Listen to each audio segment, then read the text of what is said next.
ZYH 754, 870 kHz, AM. Rádio Universitária, Goiânia. Emissora da UFG.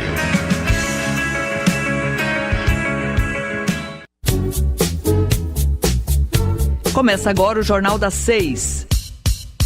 Independência e credibilidade desde 1980.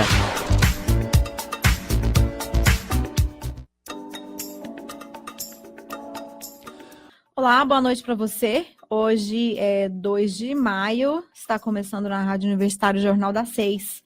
Eu sou Isaura Carrijo e fico com você até às 6h30.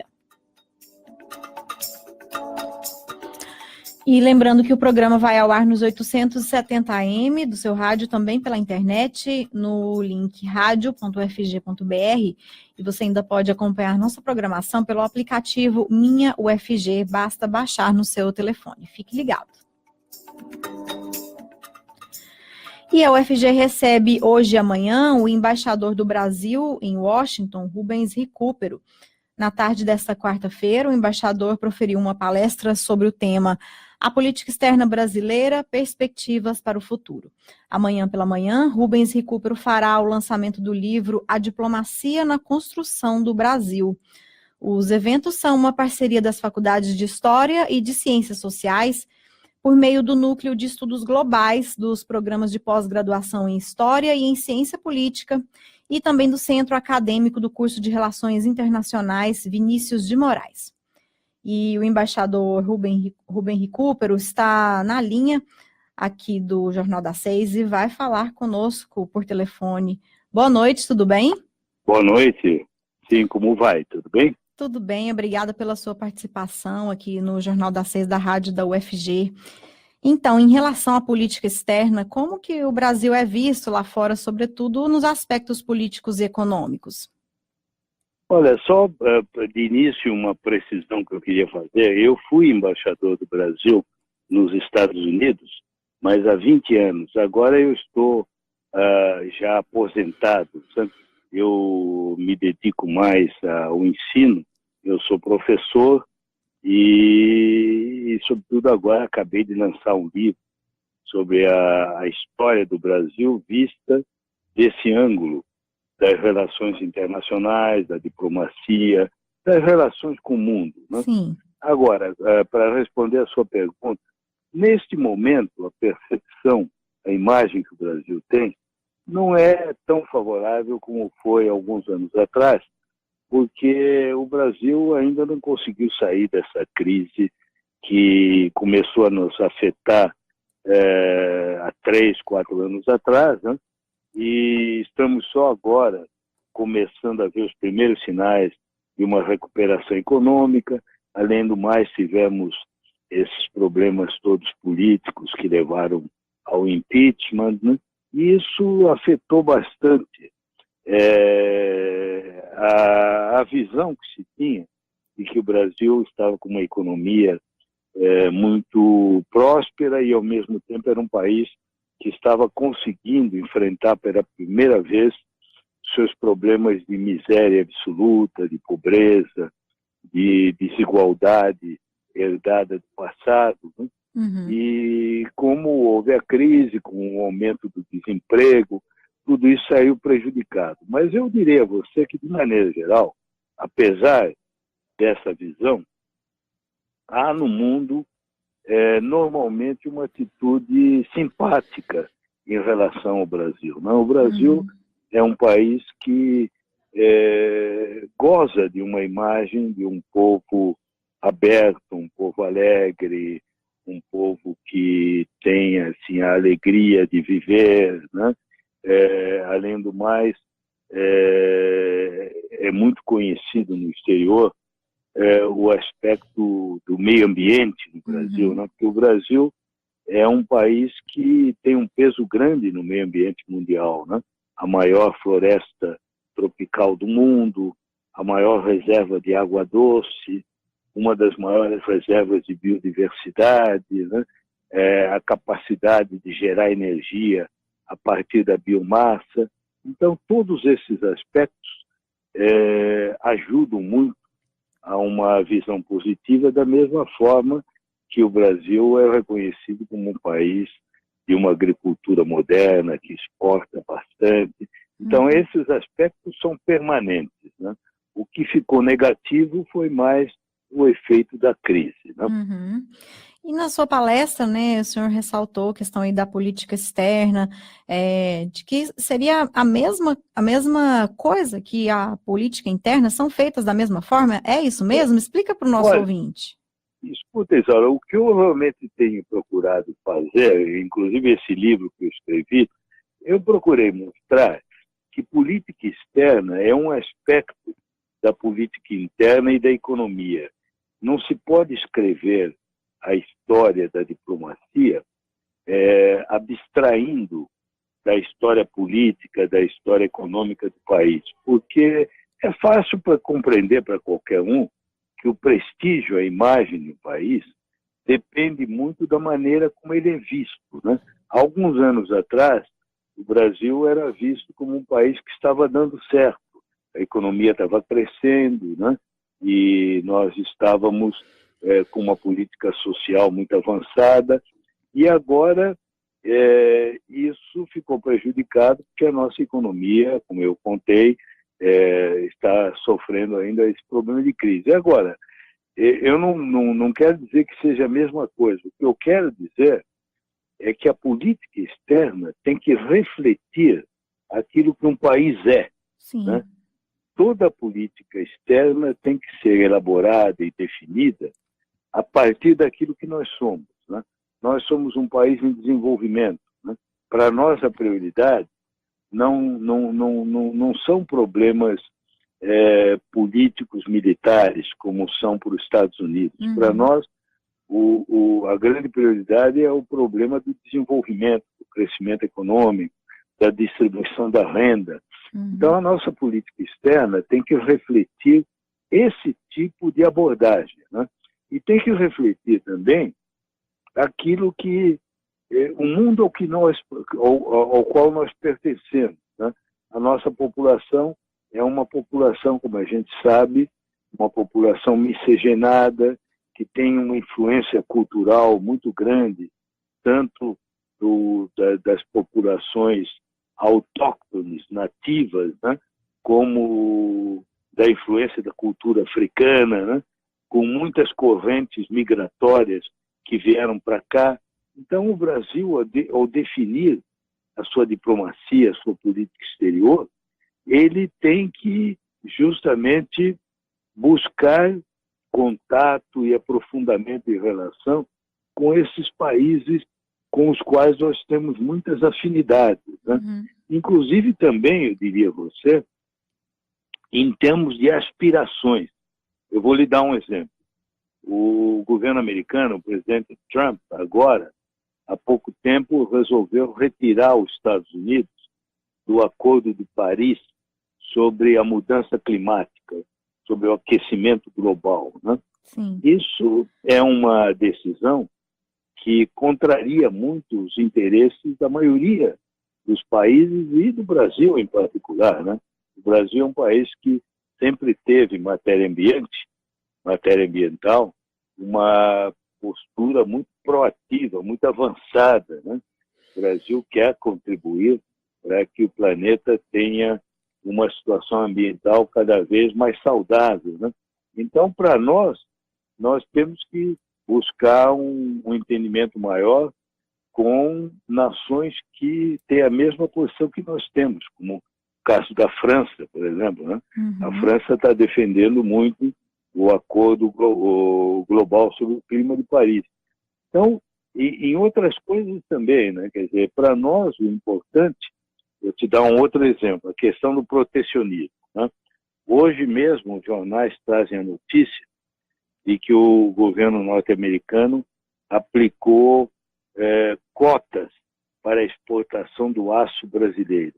Essa medida americana significa que o Brasil não vai poder mais vender livremente o seu aço aos Estados Unidos, mas só vai poder fazer isso dentro de uma determinada quantidade.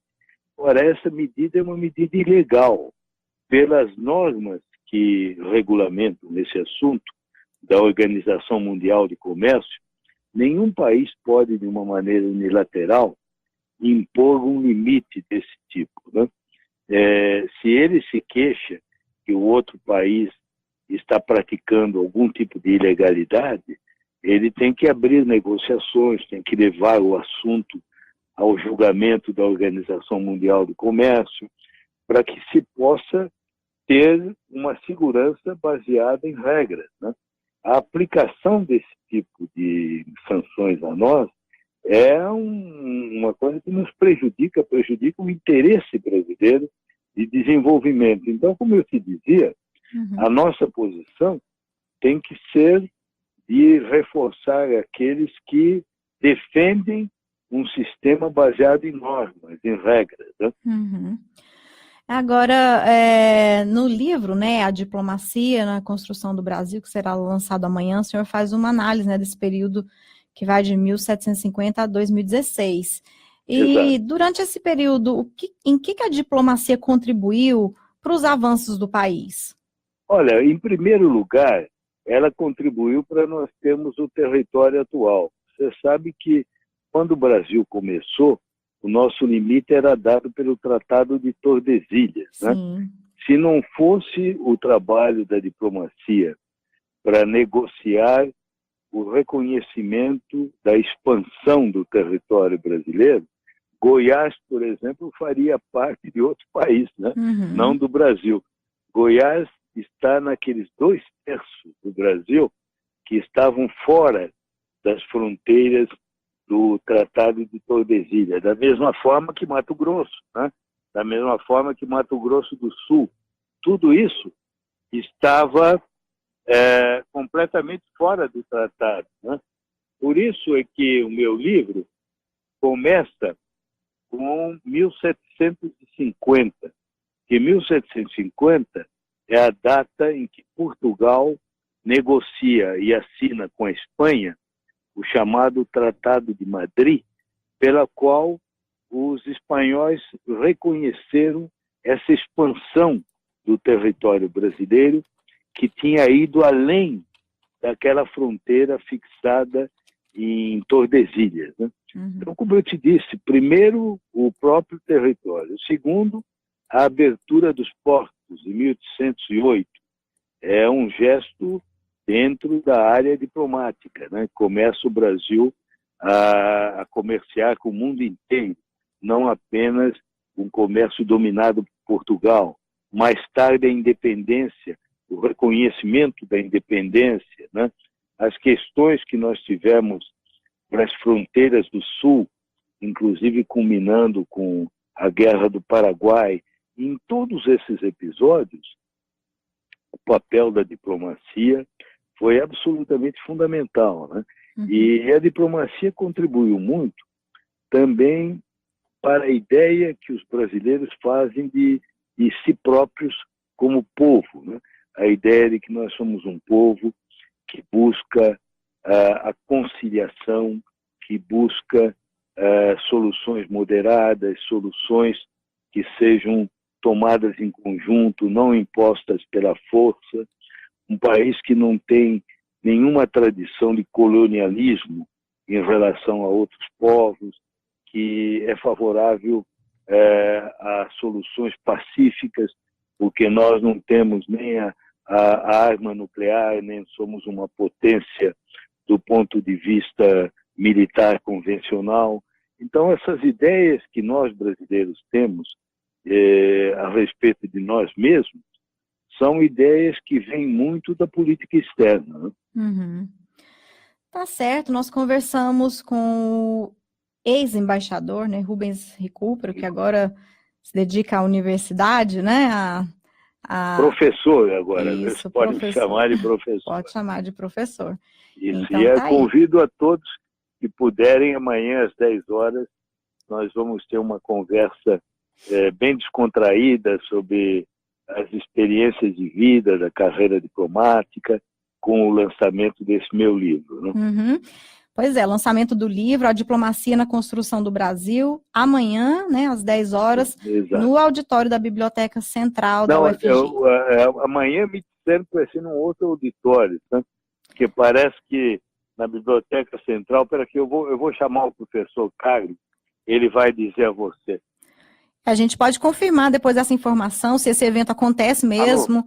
Oi, amanhã às 10, auditório da Biblioteca Central da UFG no Campus Samambaia, é isso mesmo? Não, será no auditório do Lauro Vasconcelos, da Faculdade de História. Faculdade de História. Relocalizar. Isso, é o professor Carlos Patti, né, que está falando com a gente agora. Muito obrigado. Professor, obrigada também pela sua participação, obrigada pela disponibilidade do agora professor Rubens Recupero, que participou com a gente aqui no Jornal das 6 da UFG. Agora são 6 horas, nós que agradecemos. Agora são 6 horas e 17 minutos, nós vamos fazer um pequeno intervalo e voltamos já. Estamos apresentando Jornal das 6.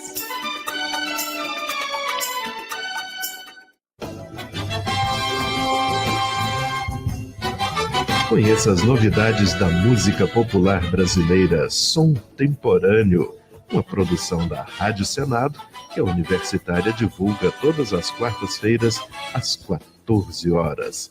O melhor da música contemporânea do Brasil. Produção e apresentação, Guilherme Michelucci. Universitária, a emissora da diversidade cultural. Fatos e canções, casos e curiosidades da música brasileira e estrangeira. Todos os dias, de segunda a sexta, das 9 às 11 da manhã, aqui na Rádio Universitária. Voltamos a apresentar o Jornal das 6. E o número de mortes confirmadas por H1N1 em Goiás já chega a 31. Os dados foram divulgados nesta quarta-feira pela Secretaria de Estado da Saúde. As mortes aconteceram em pelo menos 13 cidades: Goiânia, Trindade, Aragoiânia, Hidrolândia, Campo Alegre de Goiás, Jaupaci, Palmeiras de Goiás, Anápolis, Pirinópolis, Carmo do Rio Verde, Morrinhos e Silvânia.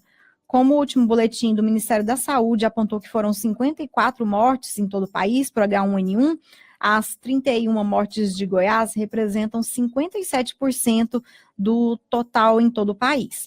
O número de casos graves da doença chegou a 170 em 40 cidades de Goiás. Também foram registradas ocorrências de H3N2 e influenza B. A prevenção para todas essas variações da gripe está prevista na vacina que é oferecida na rede pública.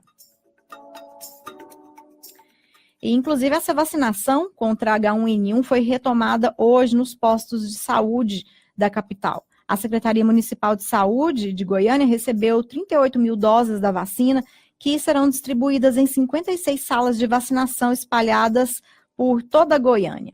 Para essa etapa, as doses estão disponíveis para professores e também para quem faz parte dos grupos prioritários e ainda não se imunizou. Até o momento, cerca de 320 mil pessoas já se vacinaram em Goiânia e os idosos fazem parte do grupo com a maior taxa de cobertura. A campanha segue até o dia 1º de junho e um dia nacional, está marcado para o dia 12 de maio. A Enel, empresa responsável pelo fornecimento de energia elétrica em Goiás, vai investigar uma rede clandestina em 3 setores de Aparecida de Goiânia. Um gato provocou um apagão e deixou quase 20 bairros no escuro no último final de semana. Mais detalhes na reportagem do estagiário Lucas Polinário. Quem olha nem percebe que é uma rede clandestina de energia elétrica. Pode ter sido feita por quem entende muito bem do assunto. A rede está instalada em 3 bairros de Aparecida de Goiânia e os funcionários da Enel foram até os bairros para cortar os cabos. A rede existe naquela região há mais de 4 anos, quando a concessionária ainda era a Celg. Agora que a empresa foi comprada pela italiana Enel, a nova direção disse que vai fazer uma apuração para descobrir se funcionários foram até o local, receberam dinheiro dos moradores para instalar os cabos sem autorização da empresa. o que é ilegal, ressalta o representante da companhia, Thiago Nunes. Aparentemente, ela sendo bem feita, ela não respeita nenhum padrão técnico. Então, é uma rede de energia elétrica clandestina. Nós vamos fazer novas vistorias, novas inspeções. Se for necessário o aparato policial, a gente vai utilizar no sentido de coibir qualquer ligação clandestina que prejudique a segurança de toda a população e prejudique também o fornecimento de energia elétrica aos nossos clientes regulares. Mais de 50 funcionários da Enel foram até os setores do Estado, Virginia Park e Rio Vermelho, em Aparecida de Goiânia, para cortar os gatos. Segundo a companhia, na região existem 1.200 ligações, mas somente 260 são regulares. Foi esse excesso de gatos que sobrecarregaram os transformadores, o que causou um apagão nos bairros próximos. O seu Ideônio Oliveira mora no Virginia Park há 3 anos e na frente da casa dele existe um padrão com relógio. Mas o problema é que ele está ligado na rede clandestina e o aposentado nunca desconfiou. Afinal, todo mês ele paga a conta de energia. Agora estão tirando a rede, eu quero saber como é que vai ficar, porque quem vai alimentar agora minha casa em energia? Estão cortando a rede. De acordo com a empresa, apenas 10 clientes como o seu Ideônio que estavam pagando a conta, mas recebendo a energia dessa rede clandestina. A empresa disse que está tentando religar a luz desses consumidores por acreditar que eles não agiram de má fé. Enquanto isso, a situação dos demais moradores dos 3 bairros sem energia há 4 dias ainda está indefinida. Para a Rádio Universitária em Goiânia, Lucas Polinário. E quem ainda não fez o recadastramento ou a regularização do título de eleitor tem que procurar o cartório eleitoral até o dia 9 de maio para ficar livre de taxas e multas. E há 6 meses das eleições, o TRE lançou uma campanha para combater notícias falsas. Essas informações a gente confere agora com uma reportagem do estagiário da Fazan, Lucas Polinário. Mais de 4 milhões de eleitores em 246 municípios goianos vão às urnas este ano. Serão eleitos em 2018 os futuros governadores, deputados federais, estaduais e senadores, além do presidente da República. As eleições acontecerão em 7 de outubro no primeiro turno e no dia 28 de outubro no segundo turno. O presidente do Tribunal Eleitoral de Goiás, Carlos Escher, que é responsável por dirigir os trabalhos nas eleições, tomou posse na última semana e declarou que a sua principal meta é a campanha de combate às notícias falsas durante todo o processo. É uma questão nova que já está lastrada no mundo todo e é preocupante, tanto que o TSE já está preparando uma resolução nesse sentido e o próprio Congresso já tem também um projeto em estudo justamente para dar o procedimento de como agir nesses casos de notícias falsas ou de qualquer outra notícia de propaganda subliminar ou não que venha a ocorrer fora do prazo ou fora da legislação. Nas eleições deste ano, todo o eleitorado goiano votará utilizando o sistema biométrico. O Tribunal Regional Eleitoral de Goiás foi o 5º estado a concluir a biometria no país. Mas, faltando apenas uma semana para terminar o prazo de regularização do título, cerca de 600 mil goianienses estão com o documento cancelado. Segundo o TRE, 500 mil inscrições perderam a validade porque os eleitores não fizeram recadastramento biométrico. Outros 135.260 títulos foram cancelados porque o eleitor não votou nas 3 últimas eleições. Reforçando, o prazo final para regularização vai até a próxima quarta-feira, dia 9 de maio. Para a Rádio Universitária em Goiânia, Lucas Polinário. Jornal das 6, nas ondas da Rádio Universitária desde 1980. Sintonize.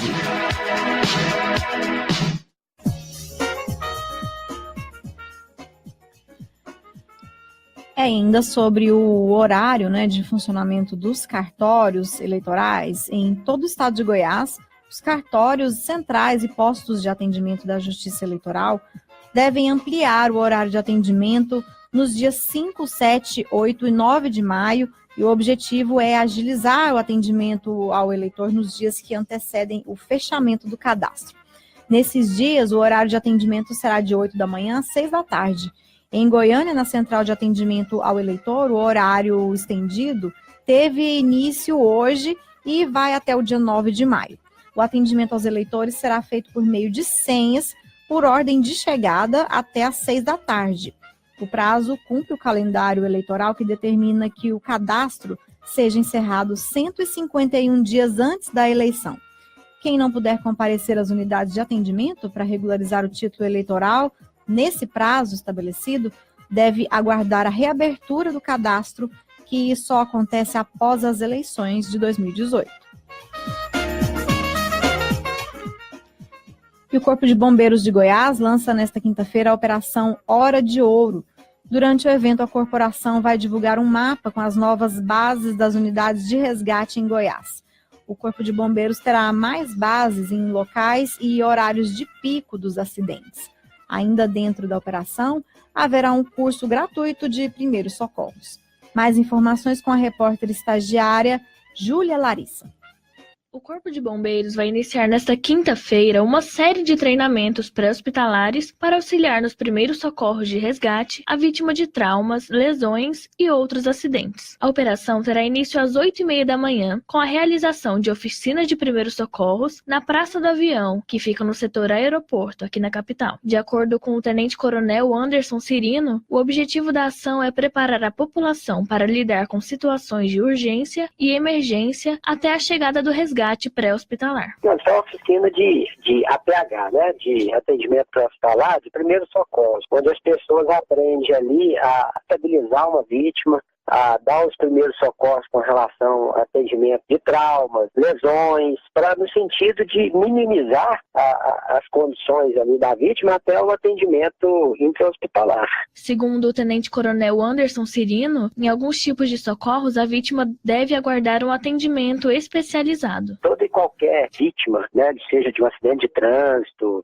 de traumas diversos, queda da própria altura, enfim, a pessoa foi vitimada por algum acidente, de imediato aciona o Corpo de Bombeiros, faz a segurança ali do local, que assim que o Corpo de Bombeiros chegar, vai estabilizar a vítima. Mas até lá, o cidadão, ele pode diminuir esse impacto, né, para a vítima, fazendo a segurança do local, estabilizando a vítima, não deixando mexer a vítima de qualquer forma, justamente para não haver mais prejuízo e agravar a lesão. Então o Corpo de Bombeiros ele sempre orienta nesse sentido.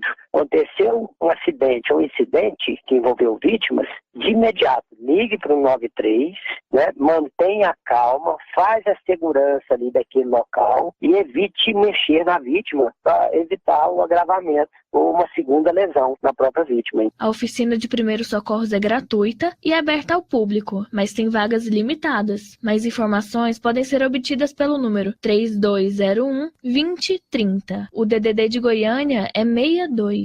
Júlia Larissa, para o Jornal das 6. E com essa informação a gente encerra o Jornal das 6 de hoje, dia 2 de maio de 2018. A produção do Departamento de Jornalismo da Rádio Universitária com apoio de estagiários da UFG, da PUC Goiás e da FASAN. Agradecemos também os trabalhos de Clóvis Henrique, que hoje fez os trabalhos técnicos junto com o Murilo Cavalcante. A todos, boa noite e obrigada pela audiência. Universitária Goiânia, 870 AM. Música, informação e diversidade cultural. Emissora da UFG.